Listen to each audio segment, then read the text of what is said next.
Welcome back to A&Q, where we've been talking about some very interesting questions, and today's is no exception. What is the rapture?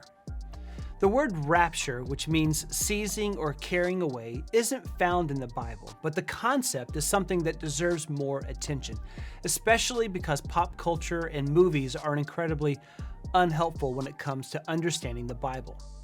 So while there's a few different interpretations and thoughts on the rapture, let's see what Scripture has to say. First, where did the word come from? Well, as it turns out, talking about something called the rapture emerged in the early 19th century by a few preachers who looked at places like 1 Thessalonians 4 and Matthew 24 and thought that these verses taught that God would judge the world by rapturing or seizing or snatching away people in an instant. If you look at Matthew 24, 40 to 41, you can imagine why they thought this. 2 men will be in the field, one will be taken and the other left. 2 women will be grinding with a hand mill, one will be taken and the other left. But here are a couple of problems. First, this is Jesus talking about when he comes again. And second, in context, Jesus is talking about Noah. You know, the guy who God told to build an ark. And look closely, this is actually a warning against those who don't follow God. So Jesus is saying, pay attention. Don't miss my message of love and grace, or you'll be the one who is taken away in judgment. See, this passage is saying the opposite of what those early preachers taught about a rapture. And in this case, you want to be the one who is not taken away. As we can see, reading these passages in context is crucial for understanding what the Bible teaches about judgment and the second coming of Jesus. Another passage is found in 1 Thessalonians 4, 13 through 18. This is the first example we have of a Christian, the Apostle Paul, consoling other followers of Jesus after the loss of a loved one. They wanted to know what we all want to know. Are they okay? What will happen to them since Jesus has not returned yet? And Paul gives them hope. He tells them that just as Jesus died and rose again, so those who have died would rise to be with him first.